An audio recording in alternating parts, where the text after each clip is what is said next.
Assalamualaikum warahmatullahi wabarakatuh.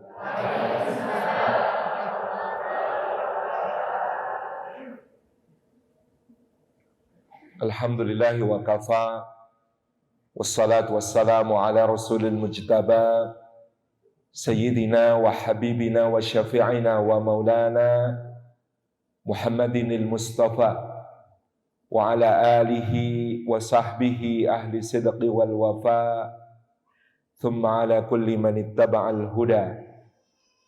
Asyhadu an la ilaha illallah wahdahu la syarika lah, wa asyhadu anna Muhammadan abduhu wa rasuluh, la nabiyya wa la rasula ba'dah. Sadatul afadil hadratul mukarramin yang kita ta'zimi, para alim, para ulama, para masyayikh, para kiai, para asatid, para ustadzat, guru-guru umat, wabil khusus seluruh pimpinan Dewan Syariah Kota Surakarta, terutama penyelenggara acara pada pagi menjelang siang hari ini dari Lajnah Dakwah maupun Lajnah Muslimah,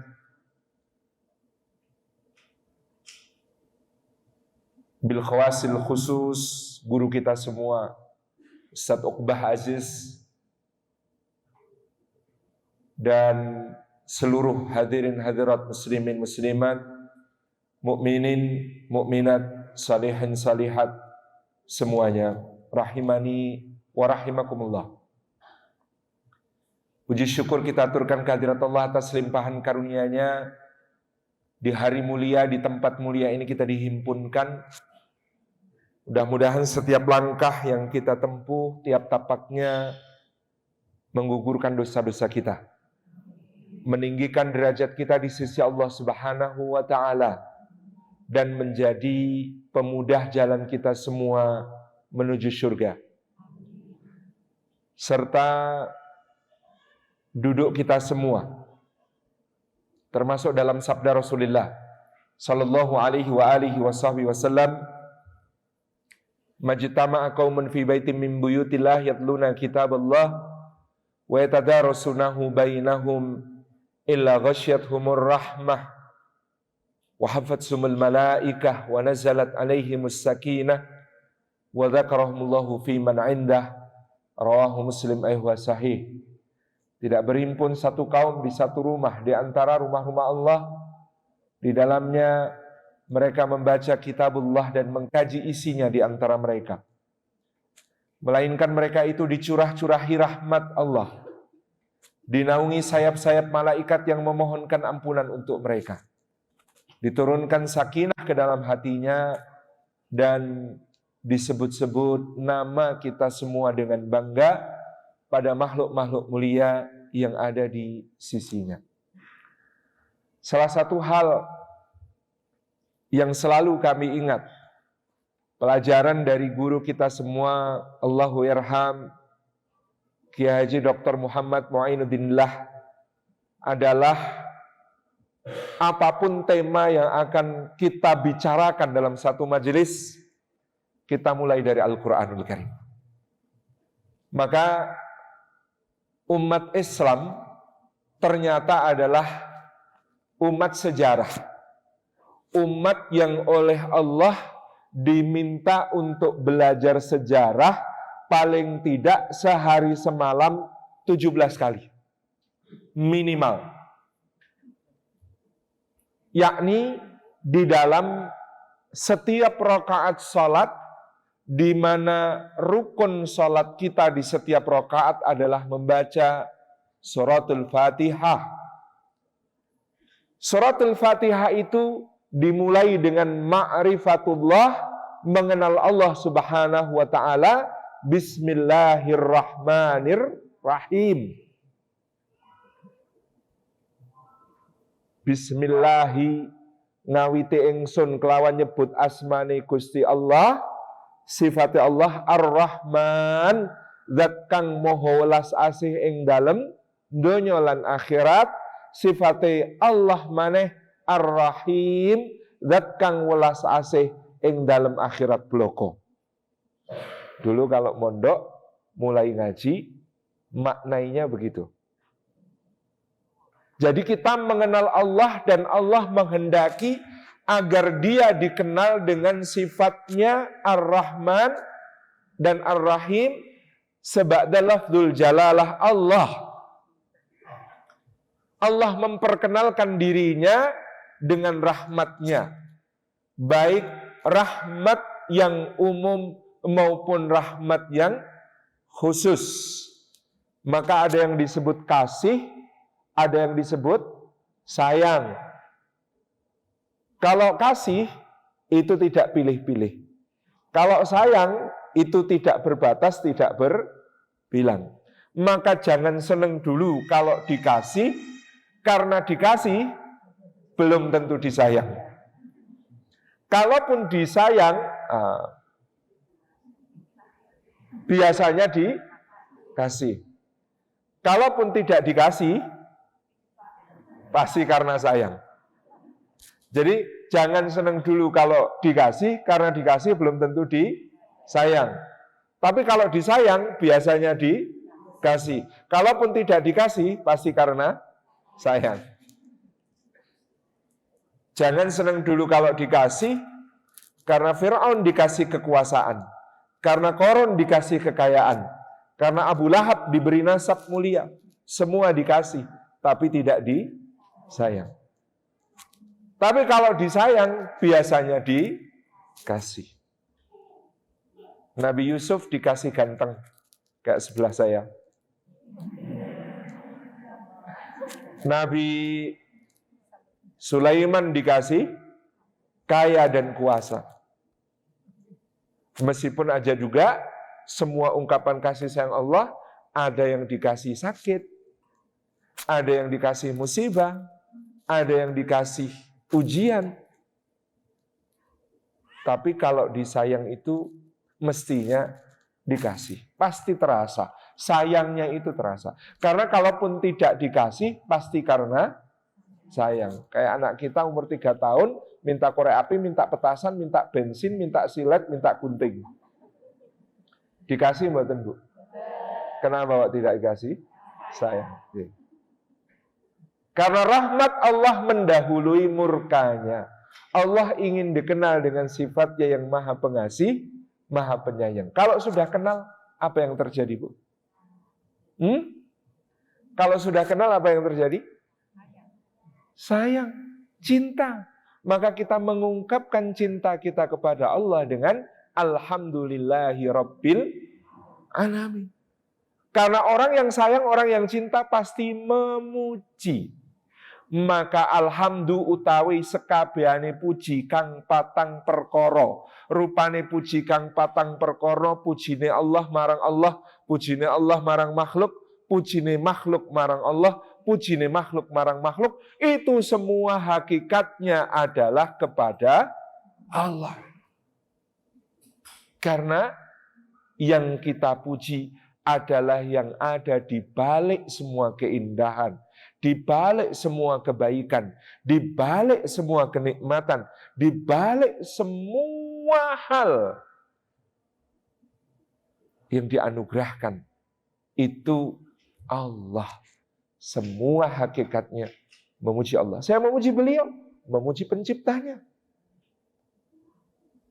Ini ketika orang kenal akan cinta. Kalau sudah cinta, Bu, berharap. Kalau kita cinta kan kita juga punya harapan agar dia cinta sama kita. Agar dia sayang sama kita. Agar dia mengasihi kita. Maka kita mengungkapkan harapan itu dengan mengatakan Ar-Rahmanir Rahim. Kita ulangi menyebut sifatnya Allah. Kalau sudah kenal, cinta, lalu berharap, apa yang terjadi? Takut, khawatir. Jangan-jangan mengecewakan, jangan-jangan tidak sesuai harapan, jangan-jangan kita bikin marah dia.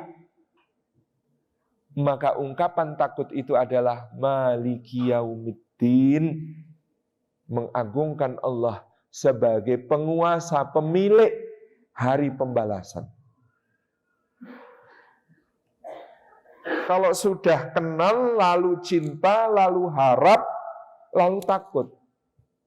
Apa yang kita lakukan? Berikrar, berjanji. Sebagaimana orang yang cinta, berjanji, bahkan bersumpah. Iyyaka na'budu wa iyyaka nasta'in. Hanya kepada Allah kita mengabdi, berbakti, menyembah.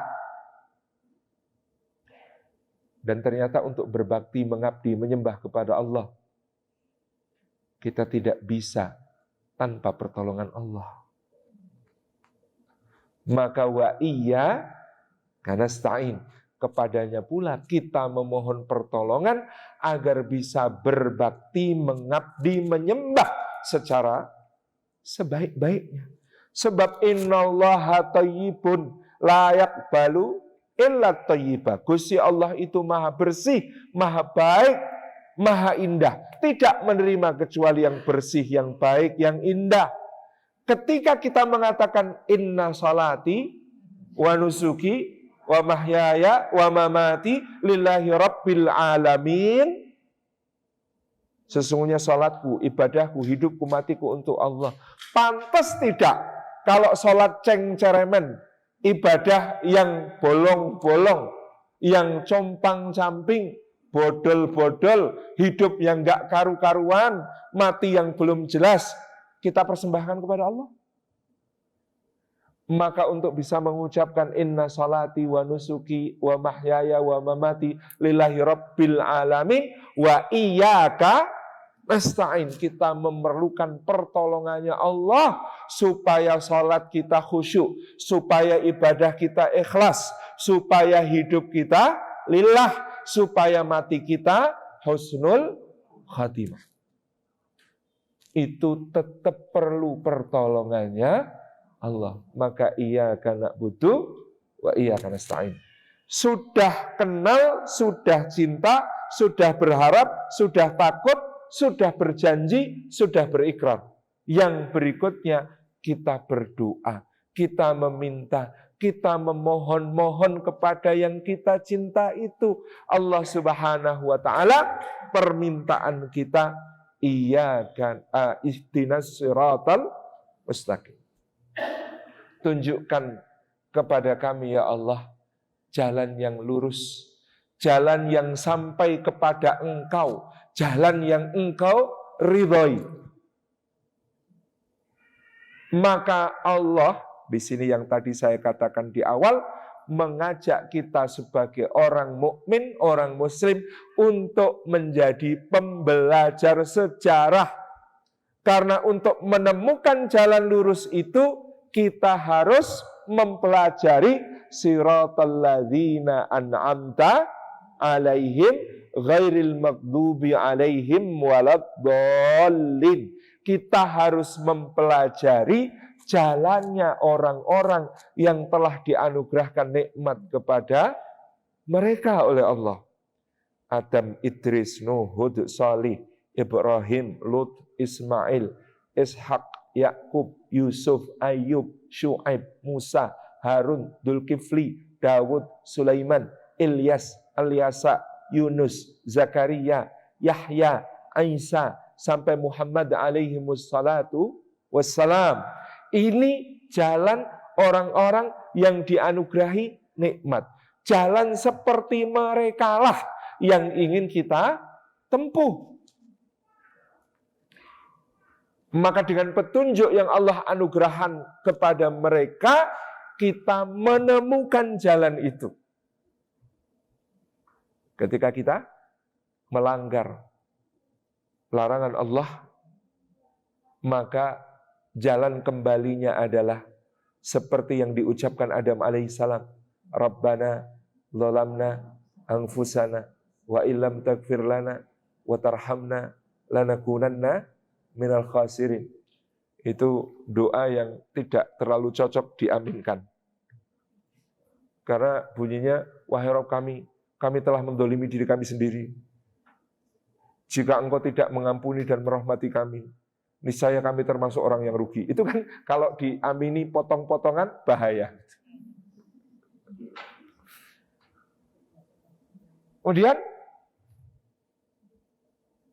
semua jalan dibentangkan oleh Allah dalam Al-Quran menjadi petunjuk bagi kita dalam keadaan apapun yang kita alami dalam kehidupan. Yang ganteng harap waspada karena banyak resikonya. Saya itu ketemu ibu-ibu di desa, kalau hamil baca surah Yusuf sama surah Maryam. Saya tanya, kenapa Bu? Supaya anak saya kalau lahir laki-laki ganteng kayak Nabi Yusuf, kalau lahir perempuan cantik kayak Siti Maryam. Lalu saya tanya, lo ibu pengen lelakoni anak ibu nanti kayak Yusuf atau Maryam? Astagfirullah Pak Ustadz, ya enggak. Pengennya ya Nabi Sulaiman saja. Ya enggak bisa Bu, wong satu paket. Wong jadi Yusuf itu ganteng penuh resiko. Resiko pertama disayang orang tua. Resiko kedua didengki saudara. Resiko ketiga mengalami percobaan pembunuhan oleh saudara sendiri. Murder attempt. Resiko keempat masuk ke dalam sumur yang gelap dan sempit. Itu kalau nggak mentalnya kuat, gedenya klaustrofobia. Auklofobia, penyakit psikologinya macam-macam. Jadi fobia terhadap ruang gelap, jadi fobia terhadap ruang yang sempit, begitu ya. Terus habis itu ditemukan orang, coba bayangkan kok orang yang menemukan itu tidak kepikiran, ini bapaknya di mana ya, ayo kita pulangkan. Malah dibawa ke negeri yang jauh, maka Yusuf mengalami human trafficking. Perdagangan manusia.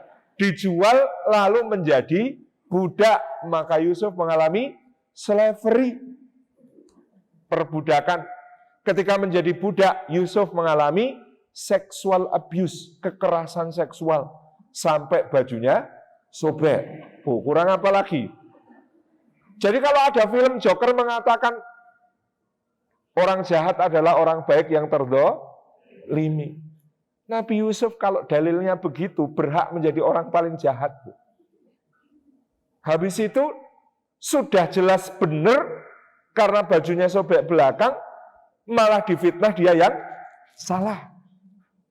Inna kaidakunna adzim. Kata suami wanita yang menggoda Yusuf, tipu daya kalian itu besar. Kenapa? Karena kata mufasir, bohongnya itu lancar. Biasanya orang kalau kepergok itu bohongnya tidak lancar, Bu. Ngapain di atas pohon mangga? Nyari kucing, Pak. Buat apa? Bikin lutisan. Kan biasanya nggak lancar begitu.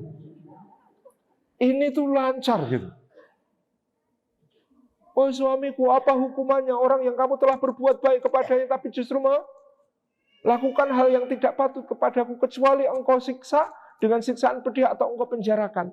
Itu lancar banget ngomongnya. Habis itu karena dia jadi bahan gosip di ibu-ibu sosialita kerajaan Mesir, kemudian jadi balas dendam, Bu. Yusufnya dijadikan objek balas dendam. Habis jadi objek balas dendam untuk melindungi marwah mereka, Yusuf yang dikorbankan masuk penjara, padahal nggak salah. Di penjara sudah baik-baik sama temennya, didakwai biar mati ataupun selamat, nanti selamat di akhirat. Temennya yang selamat yang bakal ketemu raja dipeseni. Nanti kalau ketemu raja tolong sebut saya karena saya korban kriminalisasi. Nggak salah tapi di penjara. Dan temennya itu lupa. Lupanya 7 tahun. Itu kalau mau jadi orang jahat, turah-turah alasan Nabi Yusuf itu. Ini semuanya luar biasa. Tapi tema kita hari ini bakti kepada negara. Dan itulah Nabi Yusuf alaihissalam. Gimana nggak bakti pada negara menjadi solusi atas krisis yang ada di depan mata, yang bisa menghancurkan negara itu. Ketika harus menghadapi 7 tahun makmur tapi disusul 7 tahun paceklik.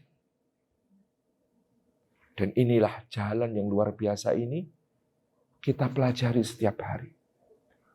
17 kali. Ghairil maghdubi alaihim waladhdallin. Supaya yang putih jelas putihnya, harus tahu mana yang hitam. Maka diceritakan pula jalan orang yang dimurkai Allah, jalan orang yang sesat. Iblis, Fir'aun, Qarun, Bal'am, Samiri, Al-As bin Wa'il As-Sahmi, Walid bin Mughirah, Abu Lahab, Abu Jahal, Nadhr bin Haris, Uqbah bin Abi Mu'aid, Ubay bin Khalaf, Utbah bin Rabi'ah, Abdullah bin Ubay bin Salul. Semua jalan itu bergabung cerita dengan jalannya ahli kitab dari umat Musa alaihi salam yang tahu kebenaran tapi menyimpangkannya, yang mengganti lafaz-lafaz dalam kitab suci, yang membunuh nabi-nabi sehingga mereka dimurkai Allah, dan umat yang mengaku umatnya Isa alaihi salam tetapi menyembah Allah, beribadah, beragama tidak dengan kitab dan hujjah, tidak dengan cahaya dan petunjuk, tetapi dengan prasangka dan perasaan, maka tersesat. Semua kisah itu di dalam Al-Quran menjadi sejarah yang dengannya Allah memberi petunjuk kepada kita. Maka umat Islam ini umat sejarah. Salah satu ilmu pertama yang dikodifikasi seba'da Quran itu sejarah. Bahkan kata Sayyidina Sa'ad bin Abi Waqqas, kata Sayyidina Hasan bin Ali bin Abi Thalib radhiyallahu anhum, ternyata mereka mengatakan kami membacakan maghazi Rasulullah sallallahu alaihi wasallam, kisah-kisah kepahlawanan Rasulullah SAW di sela-sela kami mengajarkan Al-Quran kepada anak-anak kami. Kurikulum dua yang paling penting bagi generasi terbaik adalah Al-Quran dan sejarah. Maka tidak ada ulama yang ketika dia itu ulama ensiklopedis menguasai begitu banyak ilmu, kok tidak nulis buku sejarah, itu hampir tidak ada. Meskipun kepakaran mereka diakui di satu bidang tertentu, tidak lengkap kalau belum nulis sejarah. Maka Imam Tabari, Syekhul Mufassirin, memiliki Tarikhul Umam wal Muluk. Maka Imam Ibnu Katsir, meskipun ulama tafsir, memiliki Al-Bidayah wan Nihayah.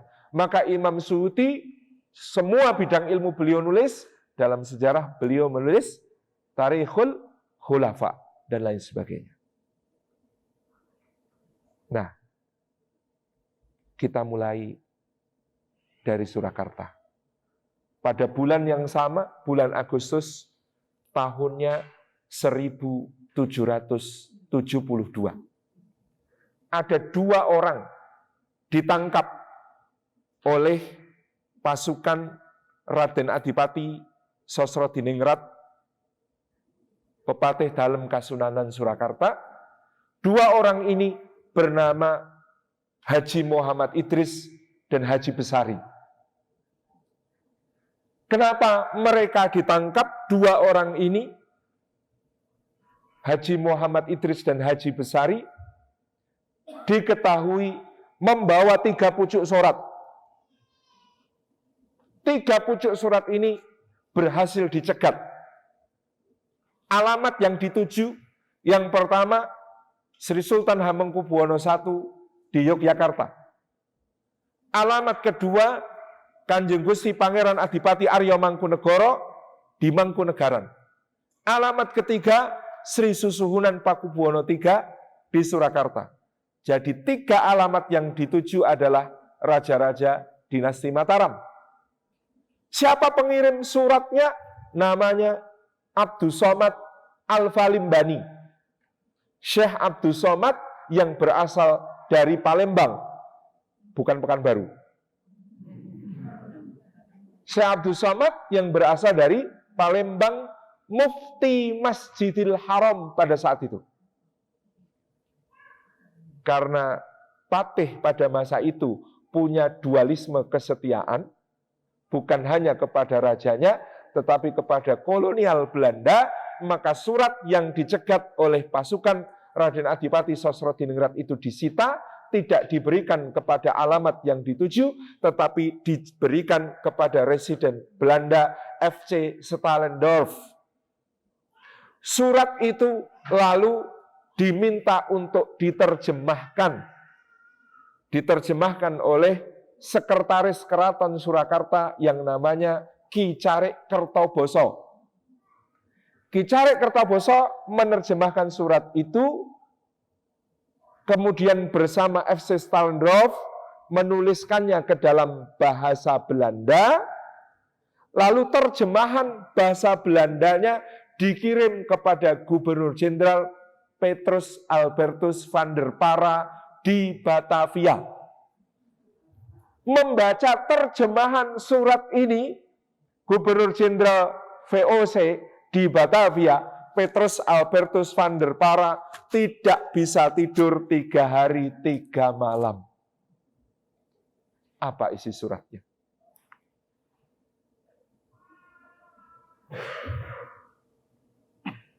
Saya kutipkan, soalnya saya tidak hafal.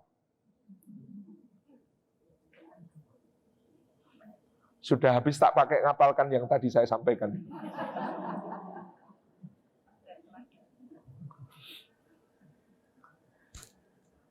Di antara isi suratnya berbunyi begini. Kabar-kabar tentang Paduka telah sampai pada kami bersinar bagai permata. Tetapkanlah hati Paduka. Paduka akan beruntung jika Paduka bekerja semata karena takwa kepada Allah. Janganlah takut akan kemalangan dan jauhilah segala perbuatan jahat. Jika orang melakukan demikian, akan dia temukan langit tanpa awan dan bumi tanpa kotoran. Dan karena Paduka adalah keturunan Raja-Raja Mataram yang dianugerahi berkat Allah dan Rasul-Nya, maka keadilan Paduka sudah diketahui di mana-mana. Lagi pula sudilah hendaknya Paduka membaca Al-Quran yang di dalamnya berbunyi, sesungguhnya golongan yang sedikit bisa mengalahkan golongan yang banyak dengan izin Allah.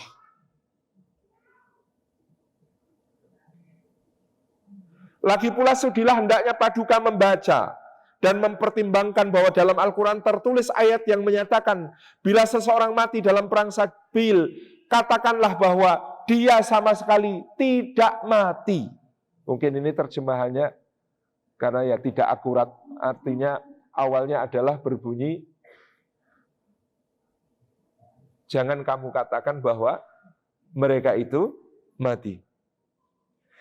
Dan karena Allah telah berfirman di dalam hadis bahwa jiwa orang itu masuk ke dalam badan seekor burung yang langsung membawanya ke surga. Dan haruslah lebih-lebih Paduka camkan, karena jiwa yang mati dalam perang sabil adalah bagai bunga yang harumnya tercium dari fajar sampai petang. Bahkan semua Mekah dan Madinah beserta seluruh negeri-negeri Melayu akan takjub oleh keharumannya sepanjang masa. Surat ini bagi Gubernur Jenderal VOC surat yang sangat provokatif, mendorong raja-raja dinasti Mataram ini untuk terus berperang melawan VOC.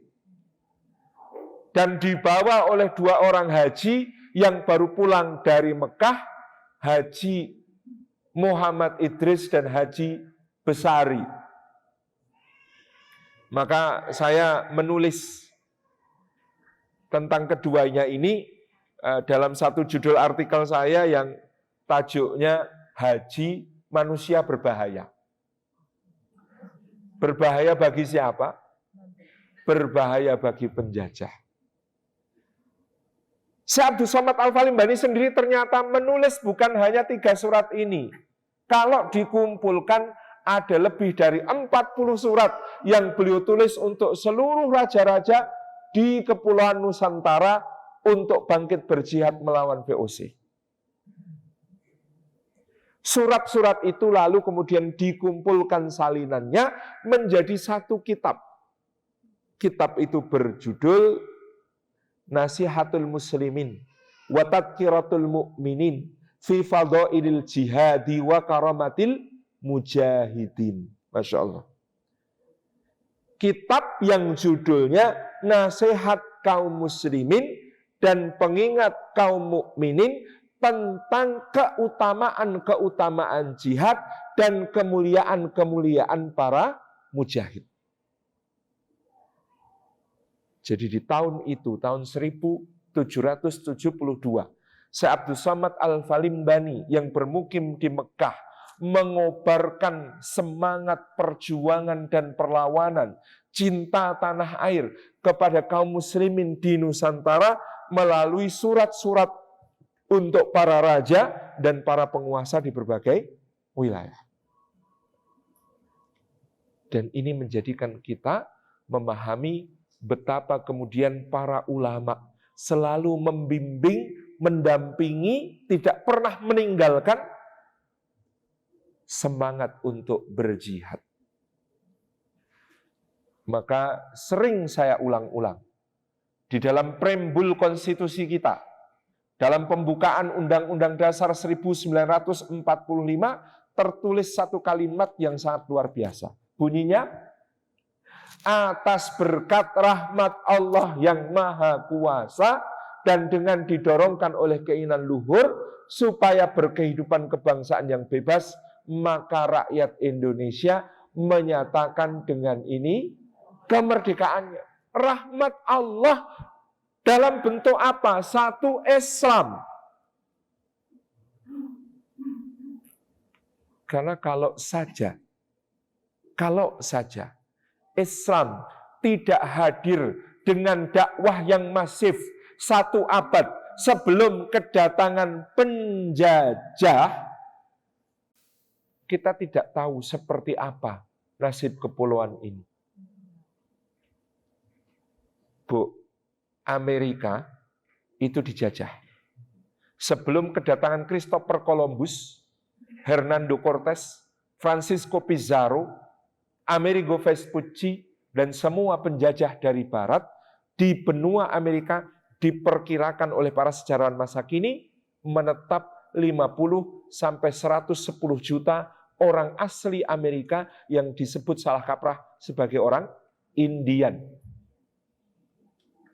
Ada berapa? 50 sampai 110 juta. Di mana mereka sekarang? Lenyap. Yang hari ini kita sebut orang Amerika, itu aslinya penjajahnya dari Eropa. Mereka bicara bahasa Eropa, mereka beradat istiadat tradisi Eropa, beragama agama dari yang mereka bawa. Coba orang Kanada bahasanya Prancis, orang Amerika Serikat bahasanya Inggris, orang Meksiko bahasanya Spanyol, orang Brazil bahasanya Portugis. Semuanya malek grembyang menjadi penjajahnya. Semua yang ada di benua Amerika. Tetangga kita, namanya Australia. Sebelum kedatangan Kapten James Cook, Admiral Flinders, dan penjajah-penjajah lain dari Inggris, di benua itu diperkirakan ada 8 sampai 20 juta orang asli yang namanya aborigin. Yang sampai tahun 1930-an dalam konstitusi Australia tidak diakui sebagai manusia, tetapi satwa. Yang hari ini hanya tersisa 50.000 orang, itu pun dilindungi dengan undang-undang konservasi. Hari ini Perdana Menteri Australia, orang mana? Turun Inggris. Anggota parlemennya, turun Inggris. Yang kita sebut orang Australia, bule kabeh. Lenyap. Tapi atas berkat rahmat Allah, panjenengan semua hidungnya masih pesek, kulitnya masih sawo mateng, isih iso basa Jawa, masih bisa bahasa Banjar, bahasa Melayu, ya, bahasa Aceh, bahasa Minang, bahasa Sasak, bahasa Bugis, dan lain sebagainya. Dan kita semua masih tersisa 280 juta.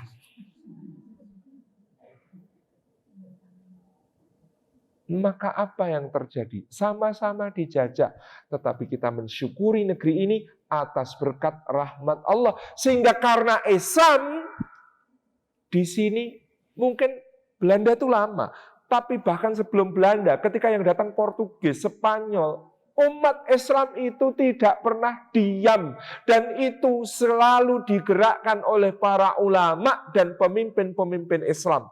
Begitu Portugis menguasai Malaka di tahun 1511, siapa yang bergerak? Pangeran Sabranglor dari Demak, Fathi Yunus alias Adipati Unus. 300 kapal bergerak, dan coba bayangkan, Islam itu mengikat melebihi batas-batas negara dan kerajaan. Demak masa itu hanya berkuasa di sekitar pantai utara Jawa Tengah, Jepara wilayahnya, tapi Tuban belum, Gresik belum.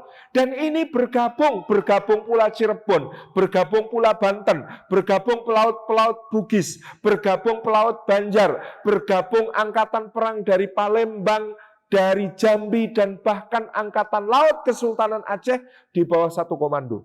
Mereka beda-beda negara, tapi Islam yang mengikat mereka bersatu untuk menggempur penjajah. Di mana saudara-saudara kita yang belum kenal Islam? Bikin proposal kerjasama.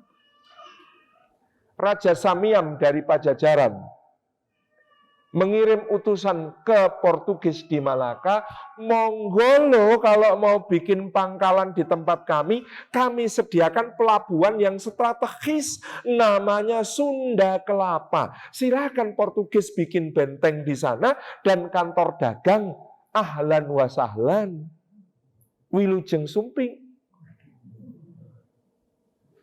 Raja Belambangan, monggo loh, ini ada pelabuhan kami namanya Panarukan. Silahkan dipakai tuan-tuan Portugis, Sinyo. Hadir di sini biar perdagangan saya maju. Siapa yang sadar kalau penjajah ini berbahaya? Umat Islam. Yang lain ngiranya ini adalah CS. Maka begitu rencana Portugis untuk bikin pangkalan di Sunda Kelapa akan direalisasi, yang bangkit seorang ulama Pasai namanya Fatahillah, yang diminta Sultan Trenggono untuk memimpin angkatan perang Demak, bekerja sama dengan Banten dan Cirebon, menghalau angkatan laut Portugis yang mendekati Sunda Kelapa. Menang gilang gemilang, namanya Fatham Mubina, bahasa setempat Jayakarta. Maka menjadi kota Jakarta. Allahu yarham Ki Haji Rahmat Abdullah itu kalau dibilang Ustaz orang Betawi ya, bukan. Orang mana Ustaz? Jakarta. Loh, kan sukunya Betawi, bukan. Jakarta. Bedanya Ustaz, Betawi dari kata Batavia, nama pemberian penjajah kafir. Jakarta dari nama Jayakarta yang ngasih ulama mujahid barokah, kata beliau.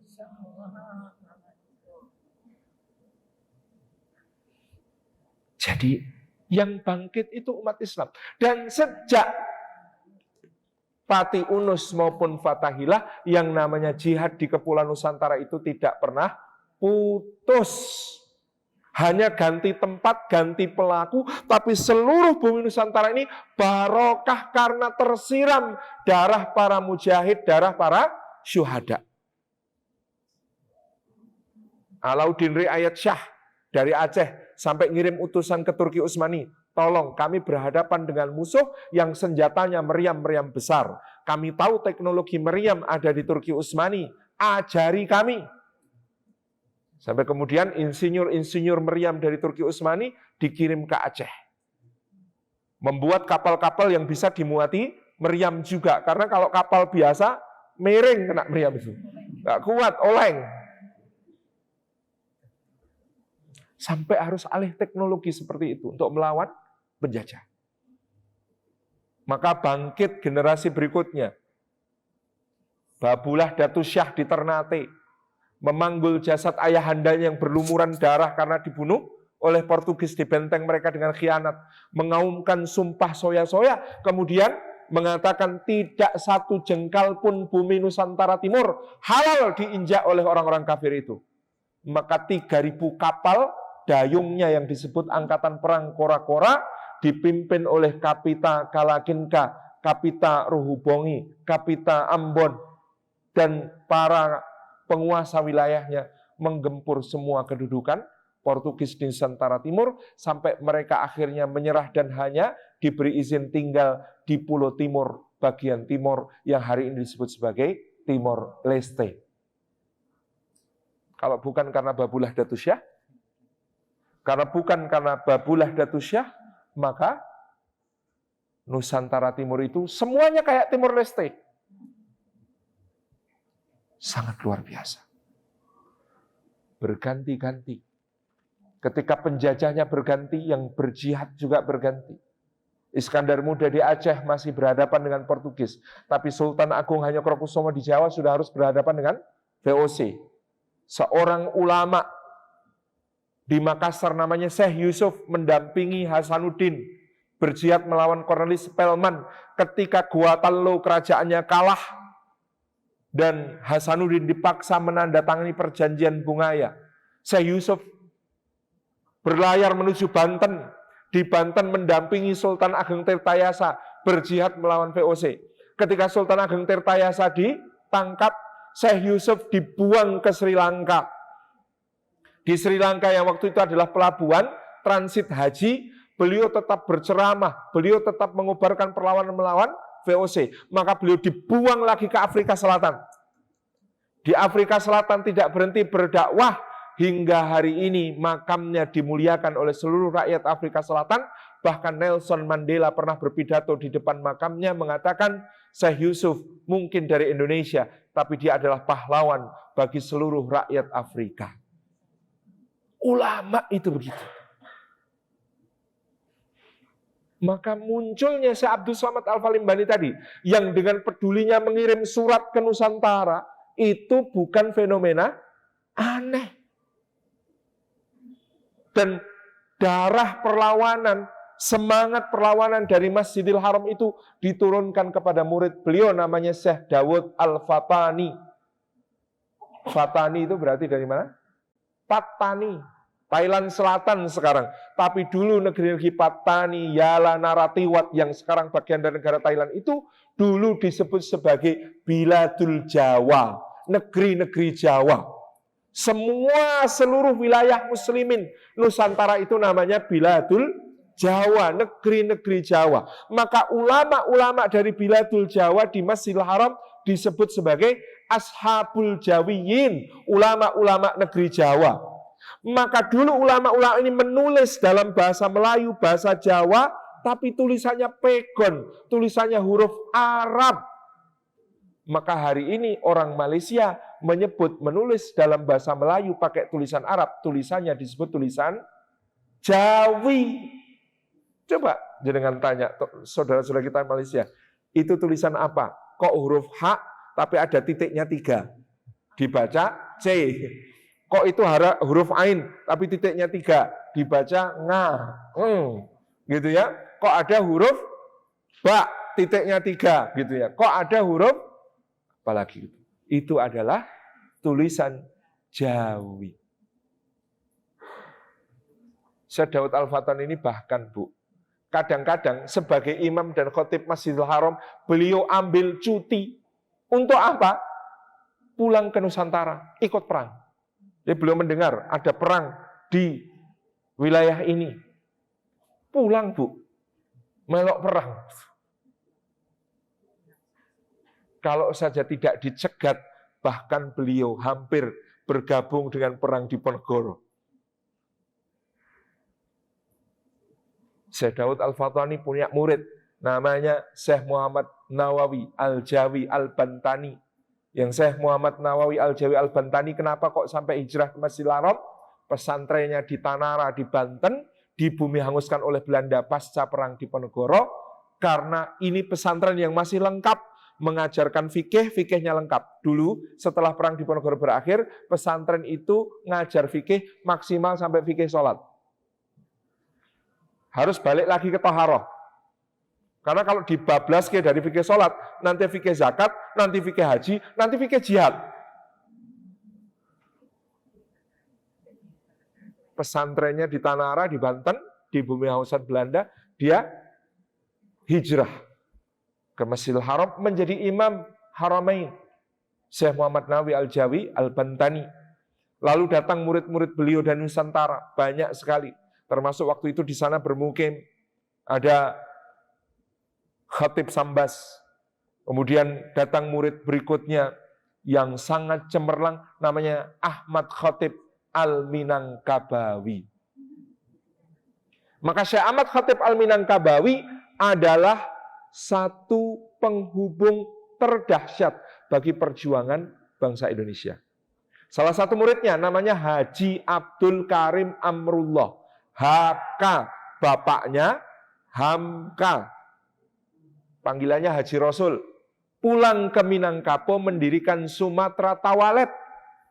Sumatera Tawalib di Parabek ini mendidik kader-kader ulama muda disebar ke seluruh Sumatera untuk membangkitkan gerakan perjuangan.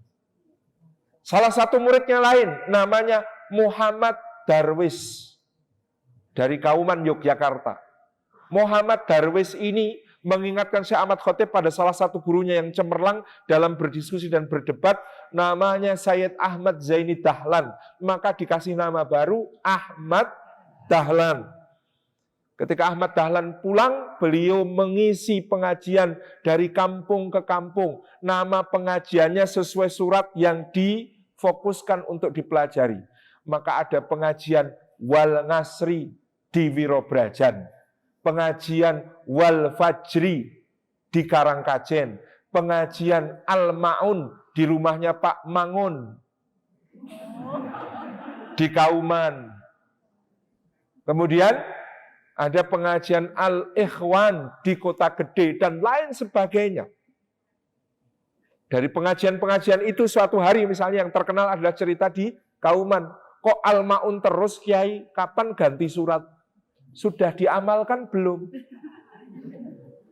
Maka berdirilah PKO, Penolong Kesengsaraan OMOM.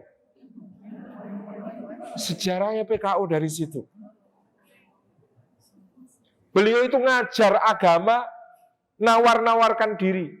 Datang ke sekolah Budi Utomo, ketemu Dr. Wahidin Sudirohusodo. Dokter, ini yang belajar di sini Muslim Kiai, tapi ya anak-anak priai. Sudah ada yang ngajar agama Islam? Belum Kiai, saya siap ngajar. Tidak ada bekhroteng Kiai, tidak ada anggaran untuk menggaji. Oh khalas, gitu ya. Nah, itu kemudian beliau nawarkan ngajar di situ. Sekolah Belanda sampai sekolah sampai sekolah Katolik ditawari. Makanya beliau terkenal kisahnya perdebatan dengan Pastor Van Lith. Murid yang lain, Hadrat Siti Hasyim Asy'ari, mendirikan Nahdlatul Ulama. Murid yang lain, Umar Said Cokro Aminoto, membesarkan syarikat Islam setelah ketemu Haji Saman Hudi di Surakarta. Ini menjadi para guru bangsa yang melahirkan para bapak bangsa sampai kemerdekaan Indonesia. Semua dari Quran. Terima kasih. Assalamualaikum warahmatullahi wabarakatuh.